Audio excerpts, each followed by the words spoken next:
good afternoon all. So in the last class we have discussed about the main dimensions and the choice of main dimensions of the synchronous machine, and we have seen the short circuit ratio, effects of short circuit ratio, and some criteria to choose the main dimensions depending upon the pole structures. Okay, so today we will move to the length of air gap. The next point what we will take today in the class session is length of air gap.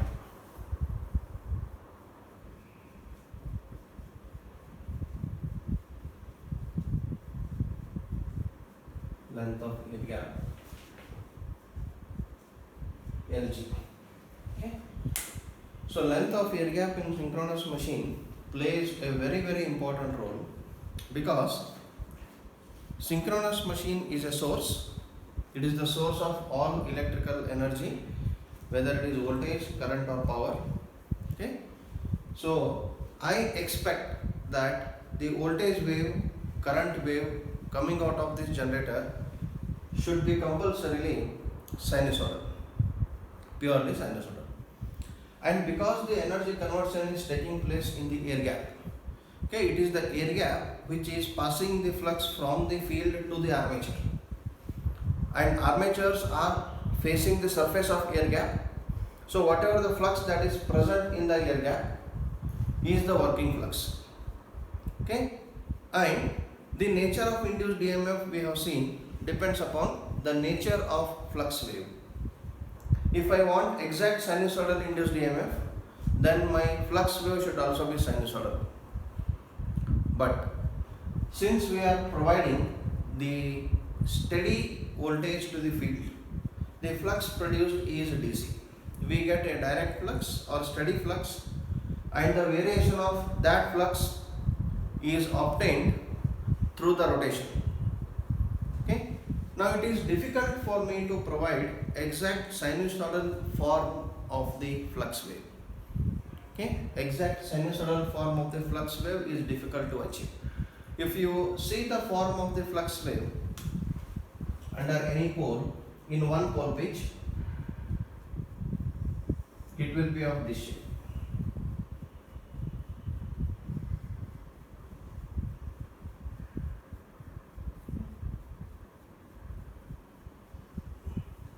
Flux will be almost of this shape.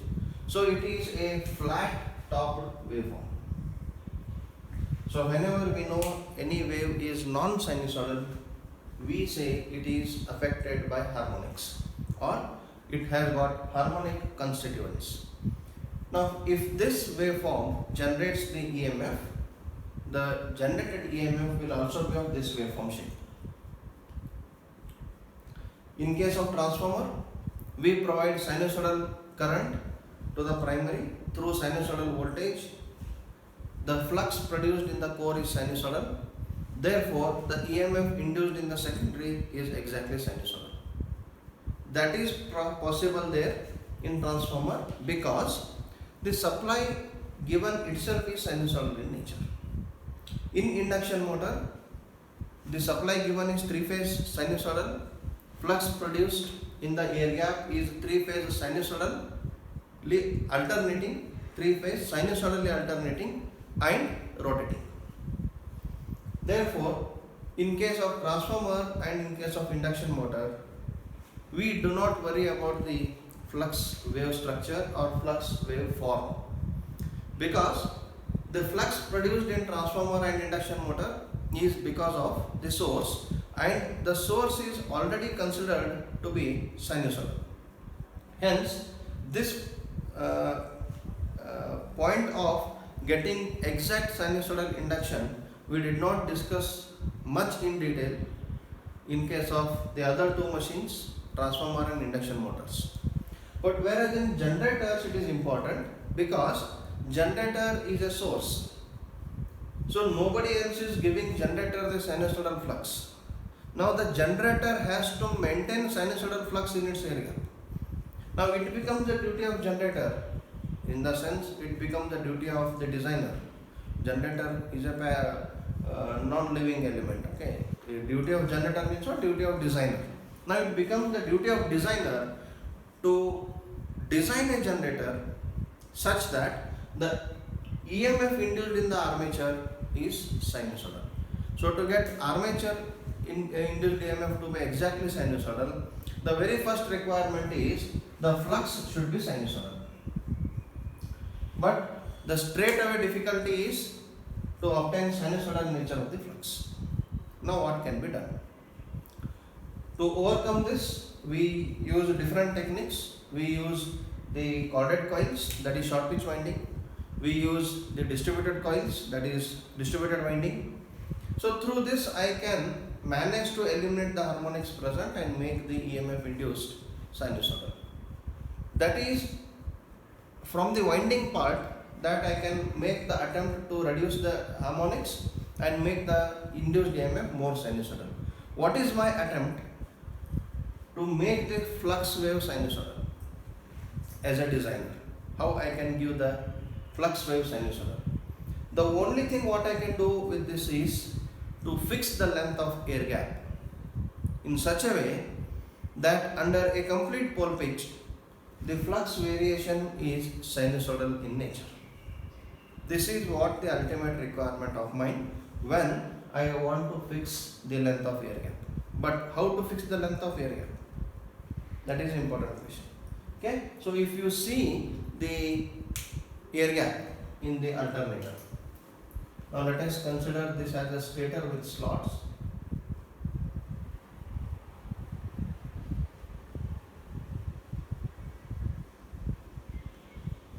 Okay, this is the stator with slots.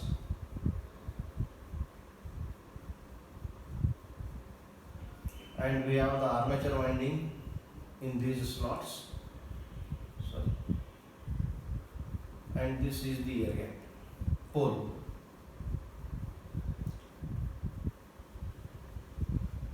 Okay. Now let this be the pole.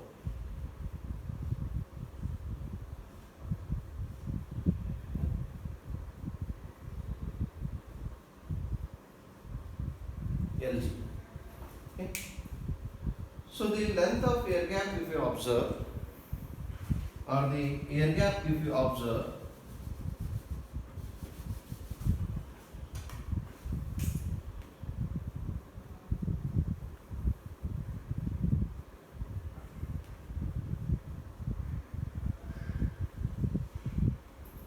this is not proper.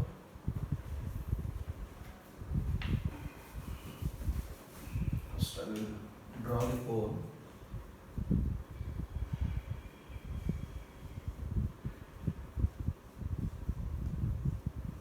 Now this is the pole.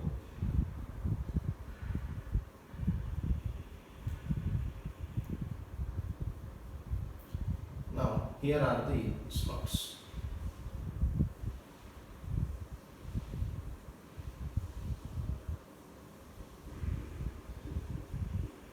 Okay.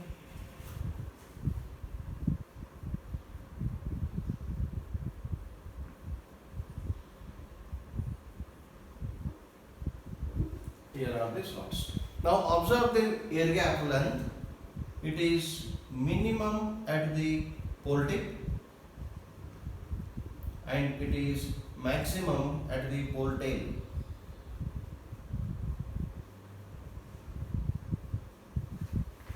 Okay.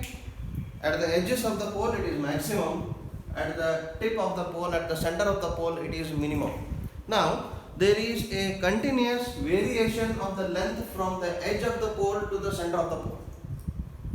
There is a continuous variation in the length of air gap from this edge of the pole to the center of the pole. If this variation follows the sinusoidal variation, if the variation is related with a sine function, then my flux wave in this air gap is guaranteed to be sinusoidal. So this is what I can do. This is what I can do. The flux wave can be made sinusoidal by keeping the variation of length of air gap from its edge to the center sinusoidal. if it is not linear, if it is not linearly varying with the distance, if it is sinusoidally varying with the distance. Okay, if you take the distance as, say for example, from here to here it is say theta, then if Lg is some a sin theta, Lg is a sin theta or 1 by a sin theta, whatever, because it is minimum here, I need minimum depth there. Okay, you take reciprocal, that's it, 1 over a sin theta is reciprocal. So I get when theta is maximum, Lg is minimum. Okay, so I am not exactly telling how it varies, I am just giving you an idea how it has to vary. Now if the variation of length of air gap is sinusoidally functioned, then the waveform will be nearly sinusoidal. The flux wave will be nearly sinusoidal. Now this will be the flux. When the flux is sinusoidal, automatically induced EMF is sinusoidal.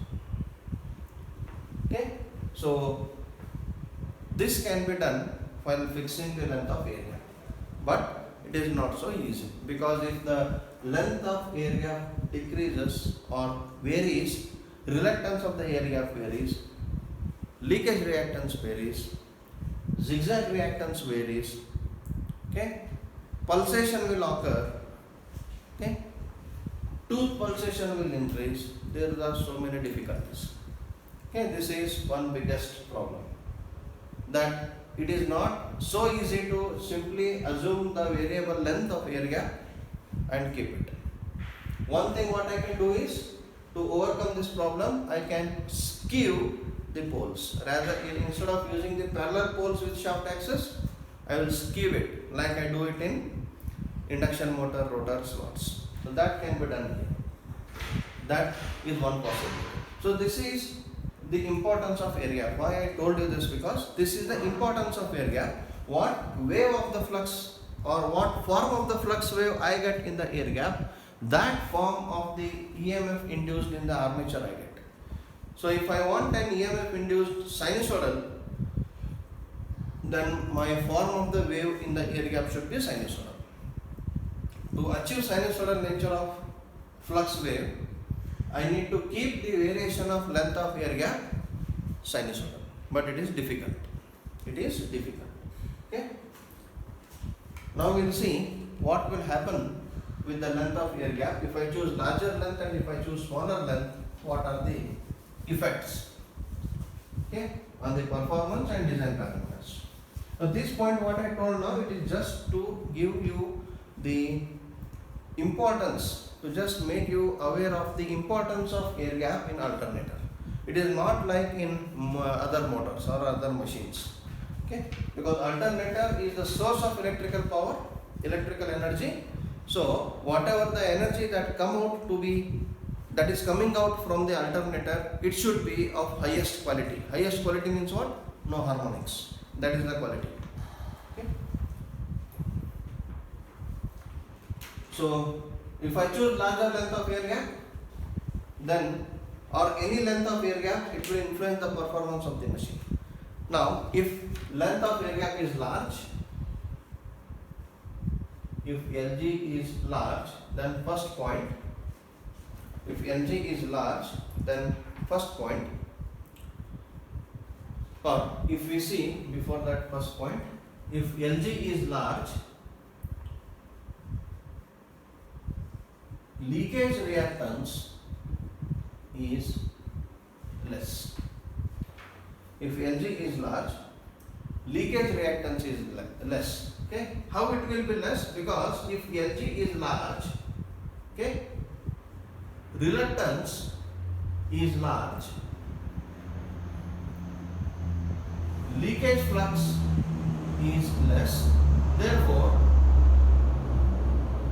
leakage reactance is less.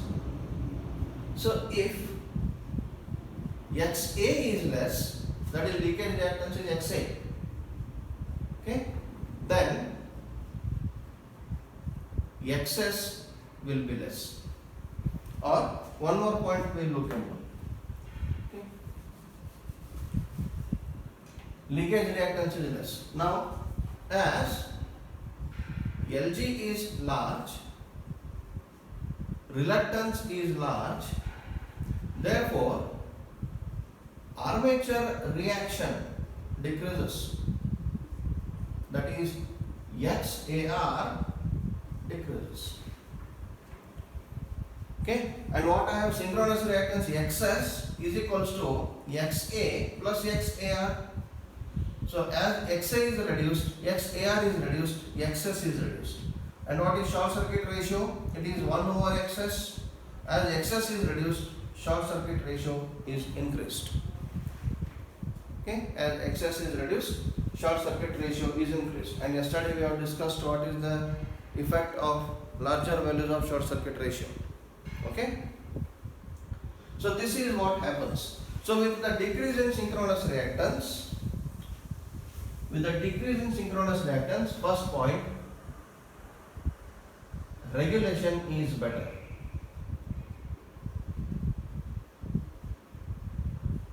Regulation is better. By mistake in the notes it is given overregulation. You just please strike out that. Regulation is better. Okay. Second, as excess is less, my stability limit is increased.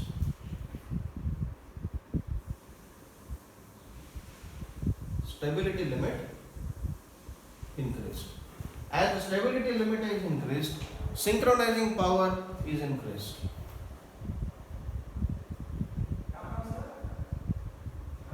Synchronizing power is increased.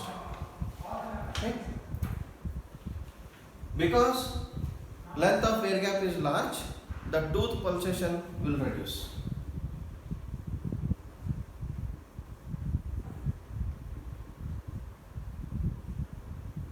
Because if length of air gap is more, then the non-uniformity of the reluctance in the air gap is less.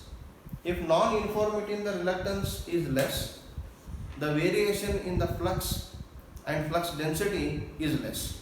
Therefore, tooth pulsation is less. Okay, this already we have discussed in DC machines as well as in induction machines. Please go through that point. Okay. Then, fifth point, better cooling. We can achieve better cooling at armature surface.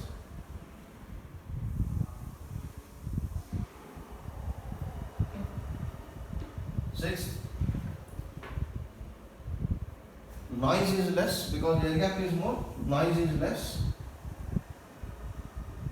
noise is low, and lower unbalanced magnetic pull. And lower unbalanced magnetic pull. Lower unbalanced magnetic pull. Okay, if air gap is large, then the attractive and repulsive forces of, between the stator and the rotor will be reduced.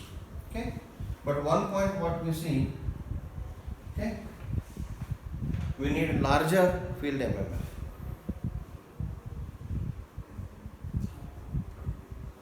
Large field MMF is required. Therefore, field copper losses increases. Field copper loss increase. So this is what we see by the choice of larger length of air gap. Okay. So next we will go to estimation of length of air gap. Estimation of length of air gap.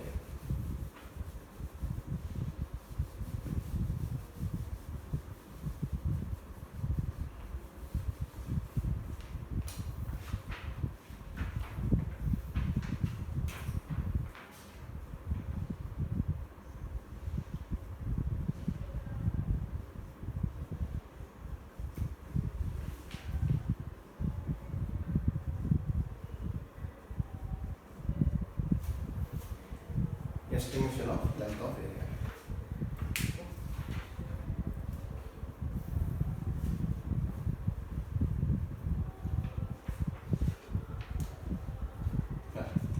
The no load field MMF per pole, we will directly write that relation.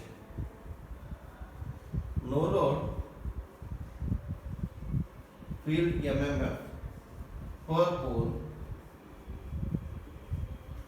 no load field MMF per pole is given as, okay, is given as the product of, is given as the product of armature MMF per pole and short circuit ratio.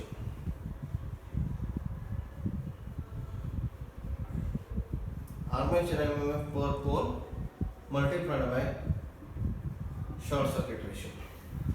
Okay, so AT no load MMF, ATF naught is equals to ATA into SCR.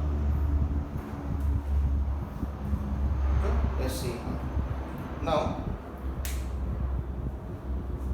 ATA is given by armature MMF per pole is given by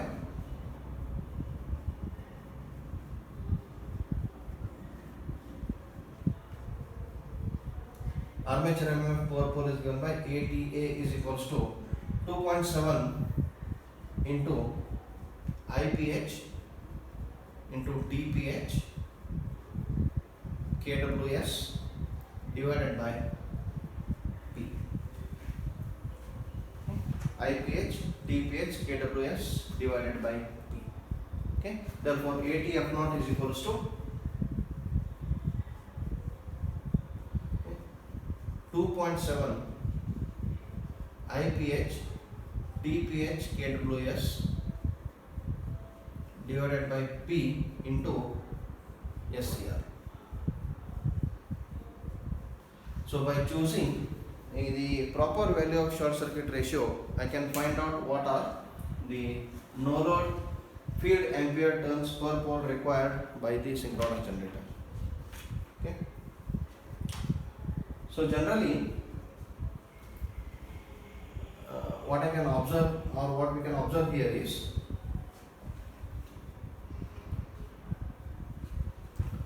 the MMF requirement in the air gap.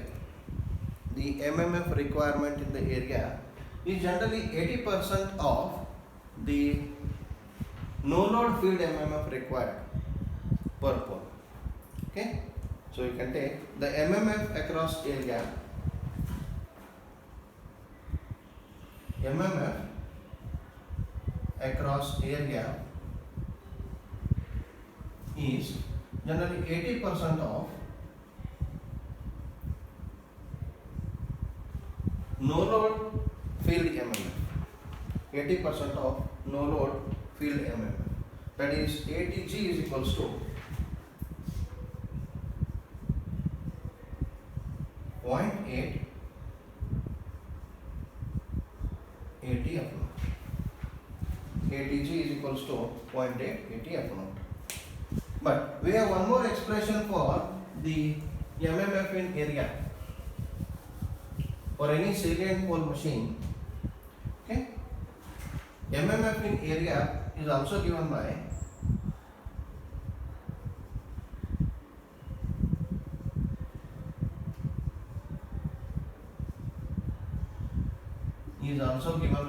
ATG is equals to 8 into 10 to the power 5 BG, LG and KG.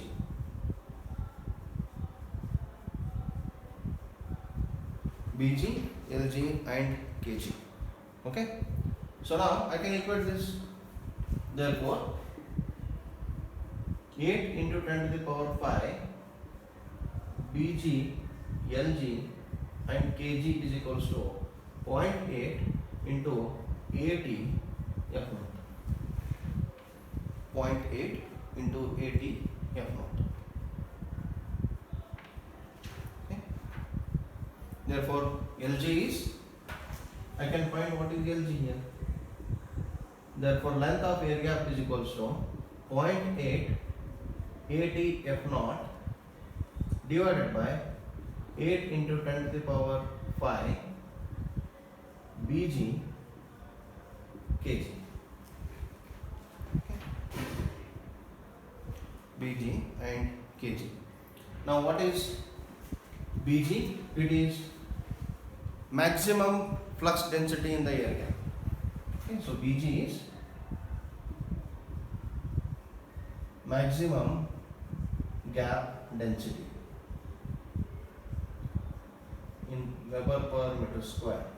But generally we will be having design input with or assumptions with BAV, that is average gap density.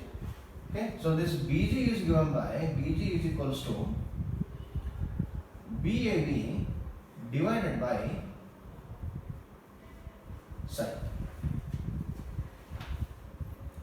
Okay, BAV divided by psi. Psi is nothing but, or this already we have seen in DC machine.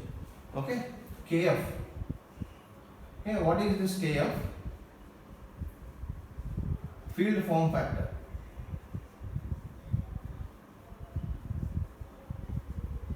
Field form factor, and this KF is equals to ratio of polar to pole pitch psi.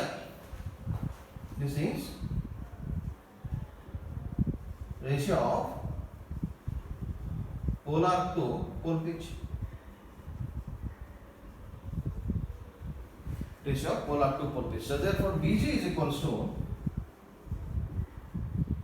BAV divided by psi. Then what is kg? Kg is gap contraction factor, it is constant.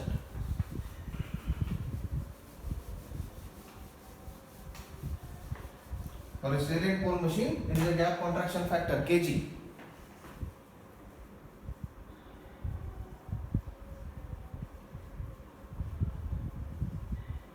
Gap contraction factor. And kg is having its value 1.15. This we have seen in DC machine. DC machine is also salient pole machine. The saliency is inwards. In DC machine, the saliency or the projection of the poles is inward. In synchronous machine, the saliency or projection of the poles is outwards. That's it. But both the DC machines and synchronous machines, salient pole synchronous machines are salient machines. Okay? DC machines are salient pole machines. Now substitute this, I can write Lg is equals to 0.8 ATF0 divided by 8 into 10 to the power 5. It is BAV upon psi into kg. Or I can write Lg is equals to 0.8 ATF0 into psi divided by 8 into 10 to the power 5 BAV into kg. Okay. This is the expression for length of air.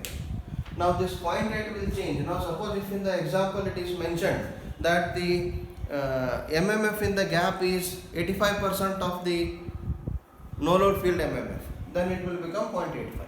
If it is 75%, it will become 0.75. Okay, so this 0.8 is not fixed. It depends upon what percentage of MMF is taken in the air gap with respect to the no load field MMF. Okay, so that point you should be keeping in mind. Next, we will move to armature design.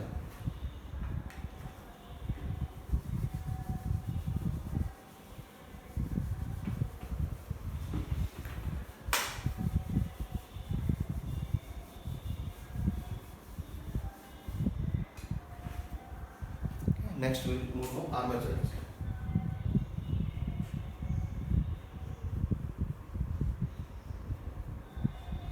So, what all we design here in the armature is slots,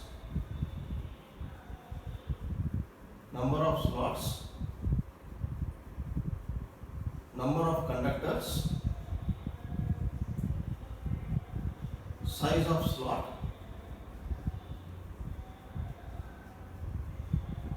area of armature core, that is depth into length, okay. Then overall diameter.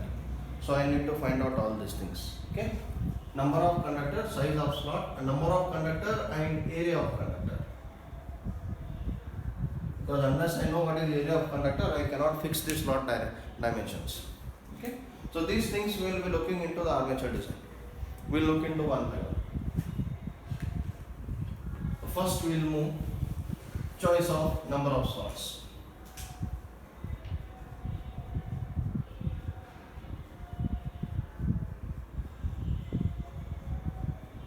Choice of number of slots. Okay. So before we choose the number of slots, there are certain factors which we need to consider before we choose the number of slots. So there are certain performance parameters that get affected with large number of slots. Even so there may be some which may get affected due to less number of slots. Okay. So we'll list out the various factors that we are getting influenced by the choice of number of slots. In that, first is balanced winding.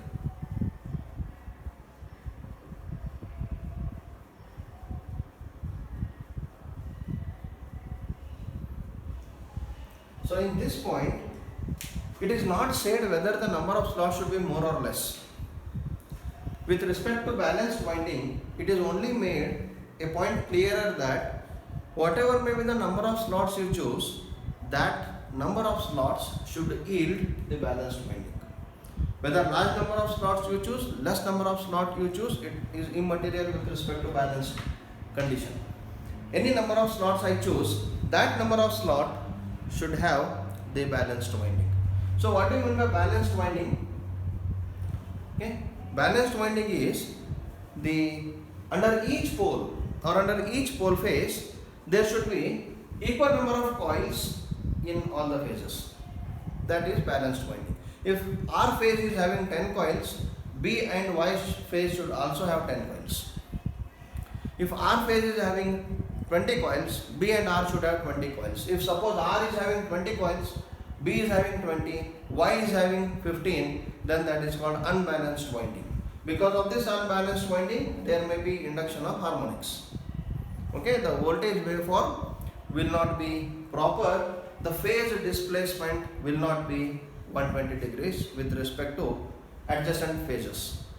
So what is the balanced voltage we call? Balanced voltage, balanced supply is nothing but a supply having 120 degree mutual phase difference between adjacent phases, and the magnitude should be equal.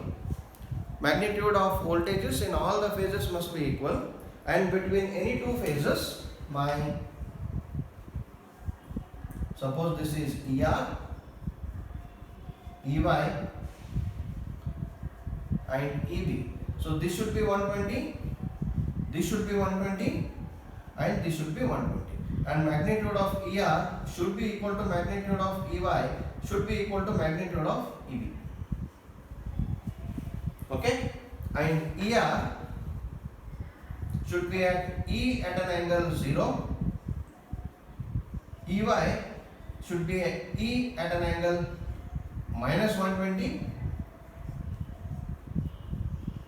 E at an angle minus 240. If this condition is satisfied, then we call the supply is balanced.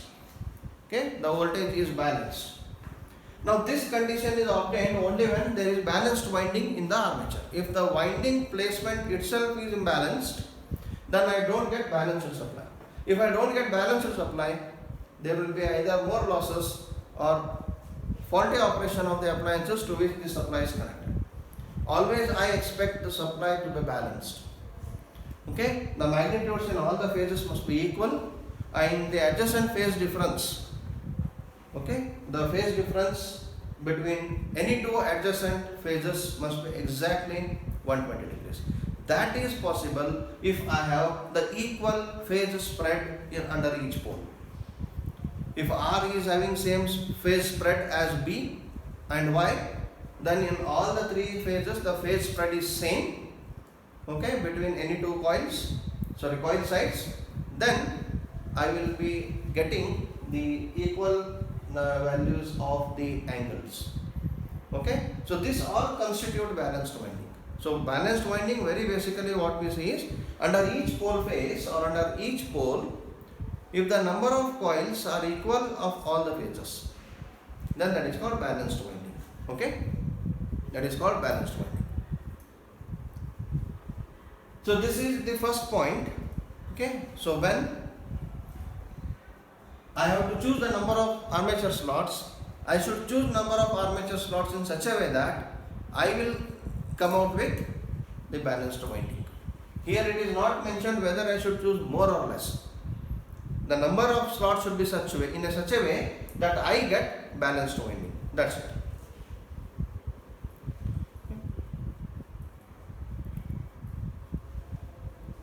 Now what happens if there is unbalance?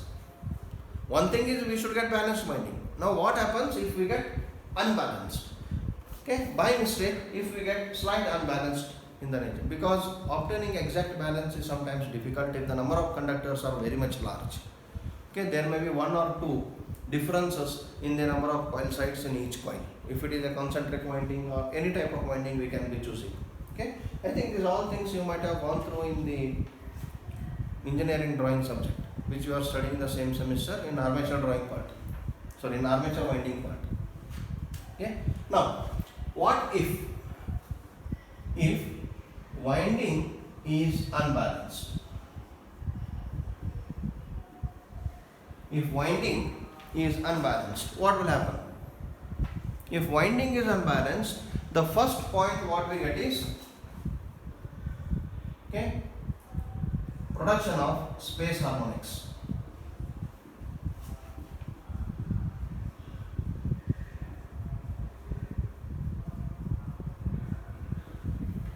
Production of space harmonics. Okay. Now what are these space harmonics? Space harmonics are the harmonic content in the flux, because armature will carry the current. Okay. And that current will create the flux. If there are harmonics in the current wave, definitely it will be if the winding is unbalanced. Then that will create the flux. Harmonic flux waves are produced. These harmonic flux waves will cause additional losses on the rotor surface and stator surface both. Okay, so the space harmonics, production of space harmonics will result into the excess heating of the rotor and stator surfaces. This is one effect. Second effect is we get the triple frequency currents, that is third harmonic currents. Okay, triple frequency currents, okay, in the neutral of an armature. It is dangerous. Sometimes we say generally the neutral of armature is always grounded. And remember one thing, any synchronous generator armature is connected with star connection winding. Rarely we go with delta connected winding. When we go with delta connected winding is when I will be feeding a specific type of load.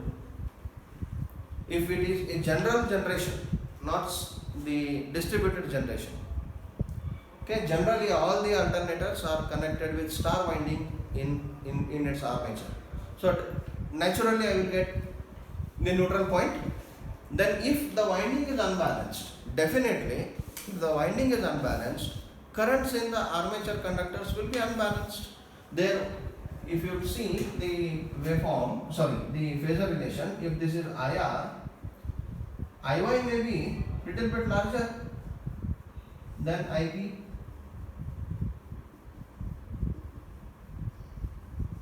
Now what this additional amount of current has to do, where it has to exist? The only way for it to go back is to ground through neutral. Okay, so this additional current is because of the triple frequency. You can consider it as a third harmonic component. See, fundamental component is having some magnitude. Third harmonic component will be having the magnitude lesser than fundamental, but if third harmonic content is present, it will damage a lot because the magnitude is large. Slightly lesser than fundamental I will get, but it is large. Whereas fifth and seventh harmonic onwards, the magnitudes are very much less when compared to the third harmonic. After seventh harmonic, magnitudes are so small that often we neglect them, the higher order harmonics. Okay, so this triple frequency current or the third harmonic currents will start getting circulated in the neutral. So what happens if they flow in the neutral? Now the alternator is star connected, but what if the load is delta connected? Now I have an alternator with star connected, but the load is delta connected.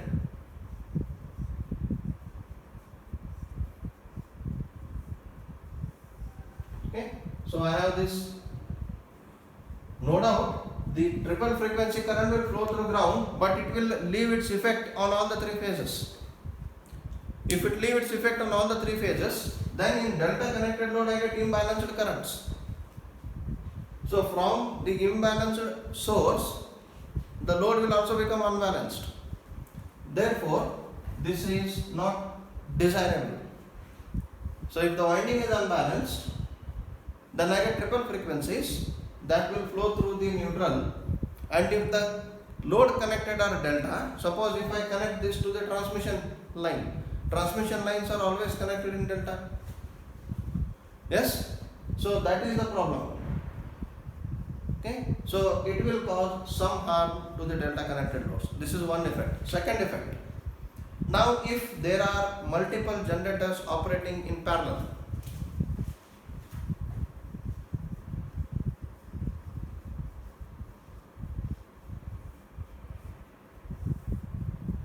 if there are multiple generators operating in parallel, then these currents will create a circulating current between the two generators. These currents flowing in the neutral, unbalanced currents will create circulating current in between these two windings or these two armatures. And we already have studied in the analytical part of the machines that when the alternators are operated in parallel or in synchronization, never there should exist the circulating currents between the two alternators. If circulating currents exist between two alternators, then it may lead to the short circuit condition of the alternators, because they are flowing against only the armature impedance, which is small. Armature impedance is very low. Okay, against that, if the current flows, the circulating currents, if they are very large, if the degree of unbalance is more, the amount of circulating currents is also more, then it may cause more damage to the alternators, not only in this alternator which is operating with unbalanced winding. Okay, this unbalanced winding, when connected in parallel with other alternators, it will create harm to the other alternators connected even. So therefore, the unbalanced condition of the winding should never exist. So I should select the number of stator slots or armature slots in such a way that the winding will be balanced winding. Okay, this is first point. Second point is cost. It needs no elaborate explanation. Second point is cost. Definitely, if the number of slots increase, labor work increase, more connections are required, cost increases. Okay, with increase in slots, labor increases, connections increase, therefore cost increase. Very straightforward. Third point, hot spot temperature.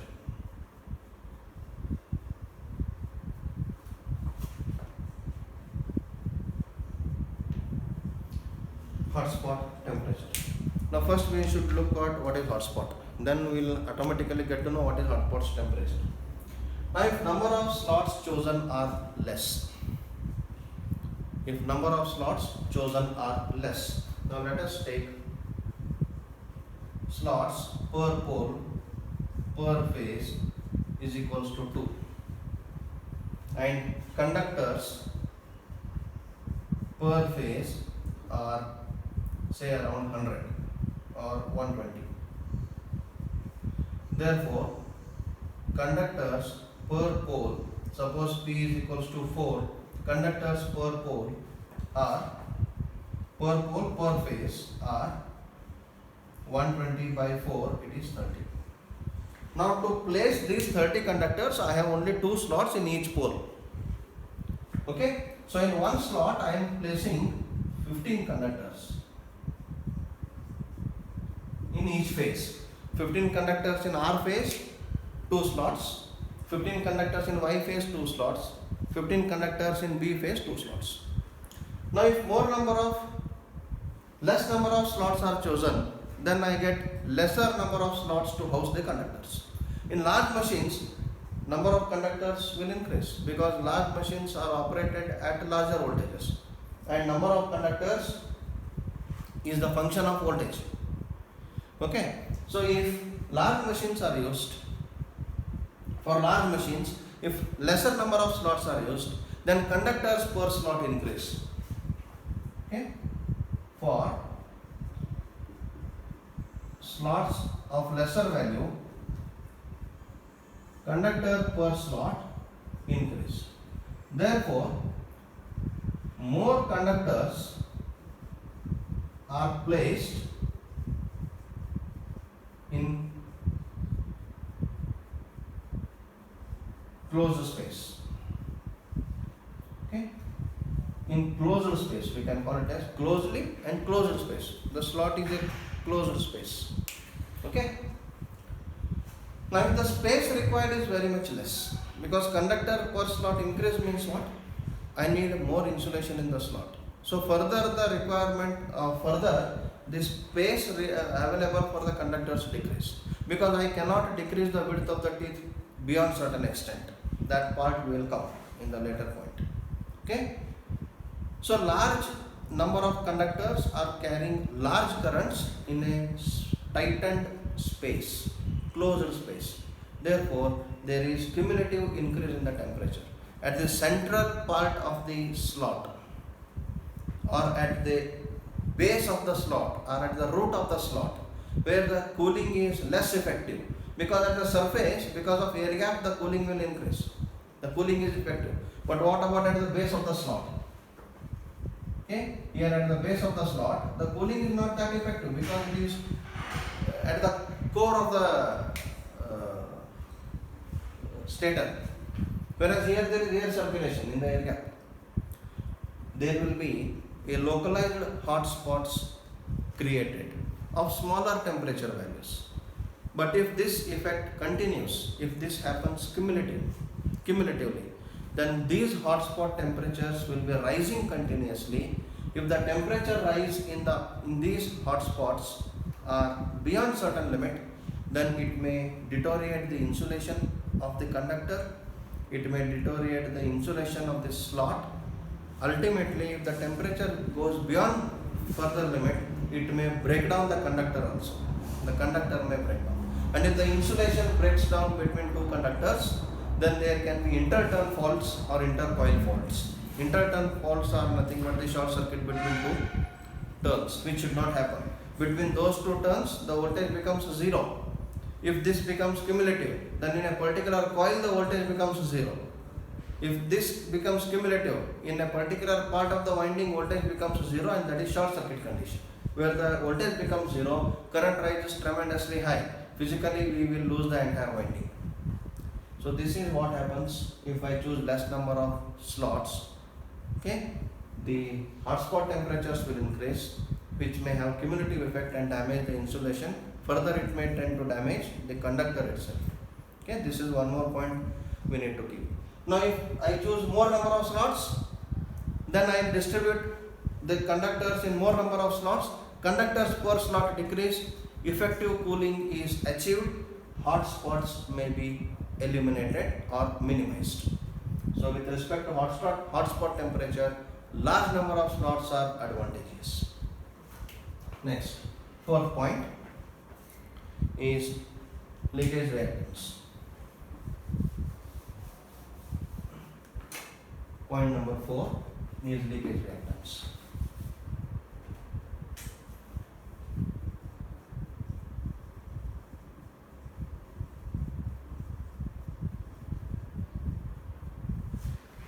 Point number 4 is leakage reactance.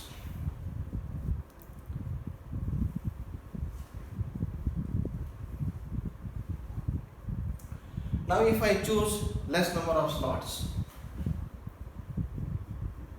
with lesser slots, slot insulation is less. Therefore, reluctance is less. Therefore, leakage flux is more. Leakage reactance is more. Synchronous reactance is more. Short circuit ratio is less. Poor regulation. This is the effect. Okay, in one line. Okay, because if I choose less number of slots, more is the ion area, less is the insulation area. With lesser insulation area, more will be the leakage flux. If leakage flux is more, leakage reactance is more. If leakage reactance is more, regulation is less, overload capacity decreases, short circuit ratio is less. Okay, if short circuit ratio is less, if leakage reactance is more, my stability limit is decreased, synchronizing power is decreased. This is the effect. So with respect to leakage reactance, number of slots should be more. If I choose more number of slots, ion area in the surface decreases, insulation area increases, reluctance for the leakage flux increases, leakage flux decreases, leakage reactance decreases, all the favoring parameters increases. Okay, so this is an advantage. So with respect to leakage reactance, I should be choosing more number of slots. Okay, next point is 2 triples.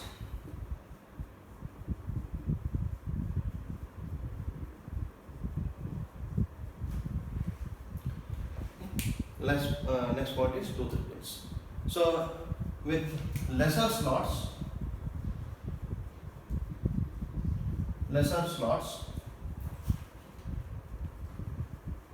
with lesser slot, 2 triples increase, because if the slots are less, okay,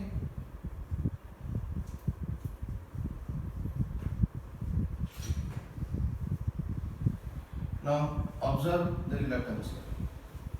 Here the reluctance is minimum for larger, maximum for the larger space, minimum for the larger space. Minimum, maximum, again minimum. So if you see the flux, it will be like this. Okay, it will be minimum here, maximum here, minimum here, maximum here. But here, if you observe, the air gap is almost uniform. The air gap is more uniform with more slots rather than less slots. Because I have to house same number of conductors. We should remember this thing. We should never forget the number of conductors to be housed. If I am choosing less number of slots, means I am not placing less number of conductors there. Number of conductors are same because it is the function of voltage. So whether I choose 1 slot or 10 slot, number of conductors under each pole will remain same.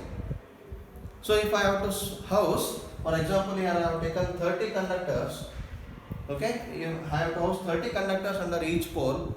If I have to place all the 30 conductors in the same slot, the slot size must be of that dimension, so that it can withstand, it can hold 30 conductors. So the slot width increases, reluctance changes, so the ripples will be more here. So with less number of slots, 2 ripples are more. With more number of slots, the air gap remains almost uniform, hence 2 ripples will be less. So with respect to 2 ripples, more number of slots are advantageous. Okay, with respect to 2 ripples, more number of slots are advantageous. Next point and the last is flux density in the tube.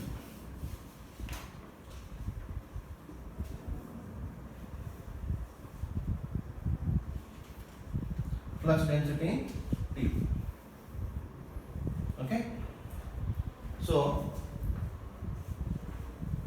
for a given diameter, diameter is function of power. You should not forget this. Diameter is function of power. Power is constant, diameter will be constant for any given machine. For a given diameter, as slots increase, then tooth width decrease. As the slots, number of slots increase, tooth width decrease. As tooth width decrease,